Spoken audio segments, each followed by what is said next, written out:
Saudara, bertepatan dengan jadwal sidang putusan uji material Undang-Undang Cipta Kerja oleh Mahkamah Konstitusi, buruh menggelar unjuk rasa di Patung Kuda. Mereka menuntut pemerintah untuk mencabut Undang-Undang Cipta Kerja.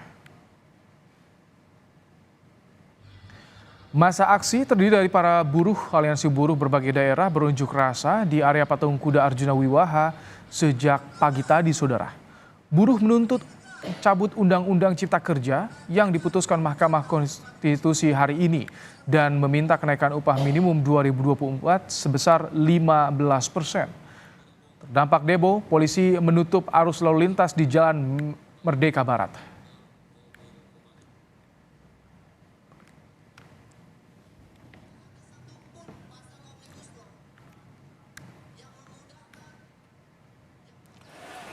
Lebih dari 5.000 personel gabungan dikerahkan mengamankan demo buruh di kawasan Medan Merdeka Barat, Jakarta. Polisi juga melakukan penutupan jalan di kawasan area Patung Arjuna Wijaya, kawasan Medan Merdeka Barat, Jakarta.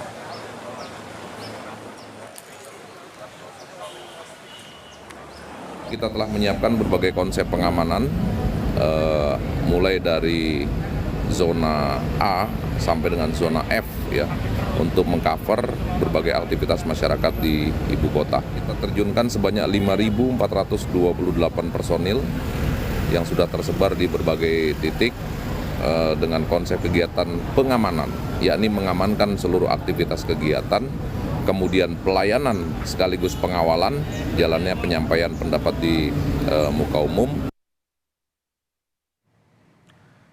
Sementara itu, hingga kini sidang terkait gugatan Undang-Undang Cipta Kerja masih berlangsung di Gedung Mahkamah Konstitusi Jakarta. Di awal sidang, Ketua MK Anwar Usman menyampaikan permintaan maaf lantaran pembacaan putusan gugatan Perpu Ciptaker molor dari jadwal yang ditentukan. Hadirin disilakan duduk kembali.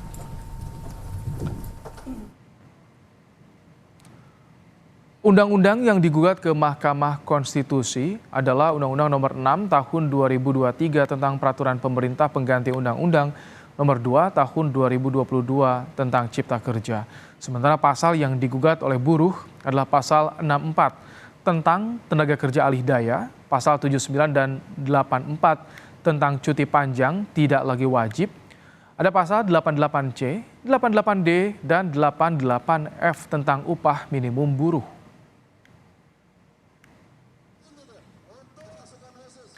Informasi terbaru dari sidang putusan Undang-Undang Cipta Kerja di Mahkamah Konstitusi dan bagaimana aksi buruh di sekitar Jalan Medan Merdeka, Jakarta.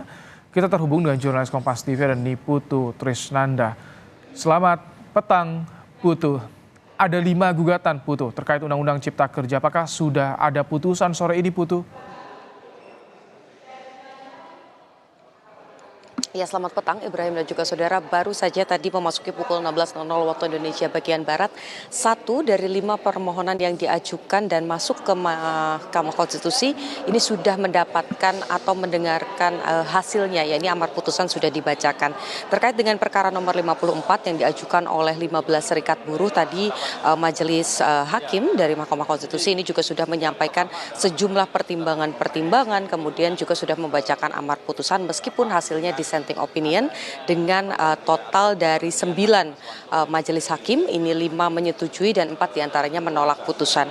Kalau kita lihat bagaimana jalannya persidangan tadi, kemudian juga pertimbangan-pertimbangan yang disampaikan oleh Mahkamah, maksud kami majelis hakim, ini ada beberapa poin yang ditimbang oleh majelis hakim. Pertama, ini terkait dengan poin di mana di dalam permohonan dibahas soal melewati masa sidang. Biasanya jika Perpu ini diajukan dalam masa sidang pertama, maka undang-undang ini biasanya sudah bisa kemudian disahkan pada masa sidang kedua. Sementara pada Undang-Undang Cipta Kerja, kalau kita lihat bagaimana permohonan yang diajukan ini perpunya keluar di masa sidang DPR pada masa sidang kedua, sementara baru menjadi undang-undang pada masa sidang keempat. Nah, meskipun ini berbeda dengan hal yang biasanya dilakukan pada saat penyusunan undang-undang, ini tadi dinilai oleh majelis bahwa sebetulnya itu merupakan hal yang wajar-wajar saja atau tidak menyalahi konstitusi, karena pada saat itu juga ada banyak sekali undang-undang undang-undang Omnibus Law yang tengah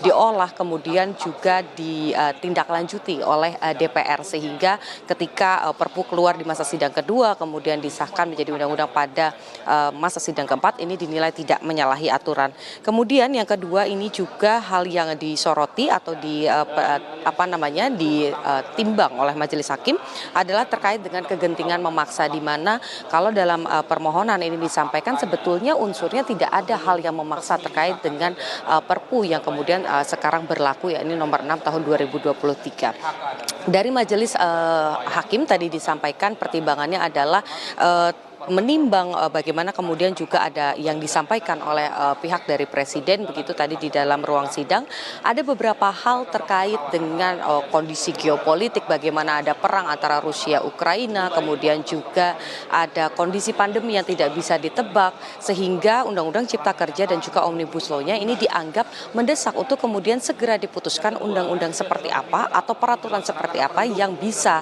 menindaklanjuti terkait dengan kondisi tersebut, sehingga permohonan yang diajukan oleh pemohon terkait dengan kegentingan memaksa ini tidak kemudian sesuai dengan apa yang dimohonkan begitu, sehingga ini dianggap tidak menyalahi konstitusi. Poin ketiganya adalah terkait dengan meaningful participation, di mana biasanya dalam menyusun undang-undang itu biasanya ada kebutuhan dari masyarakat atau keterlibatan dari masyarakat, tetapi menurut 15 serikat buruh yang mengajukan permohonan ini tidak ada keterlibatan masyarakat. Lagi-lagi poin ini juga dibantah oleh Majelis Konstitusi, bagaimana kemudian dianggap persiapan kemudian penyusunan terkait dengan Omnibus Law, Undang-Undang Cipta Kerja ini memang memiliki treatment yang berbeda dan ini sah-sah saja secara konstitusi.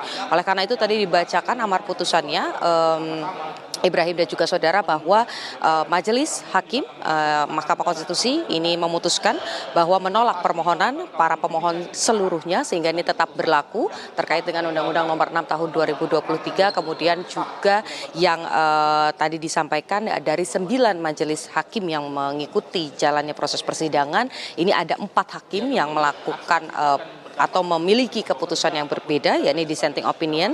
Ini ada 4 orang, yakni ada Hakim Wahidudin Adam, kemudian ada Eni Nurbaningsih, kemudian ada Hakim Soehartoyo, dan yang keempat adalah Saldi Isra. Ibrahim. Baik, Putu. Lalu kalau soal demo di sana bagaimana? Apakah demo buruh masih berlangsung hingga saat ini? Singkat saja, Putu.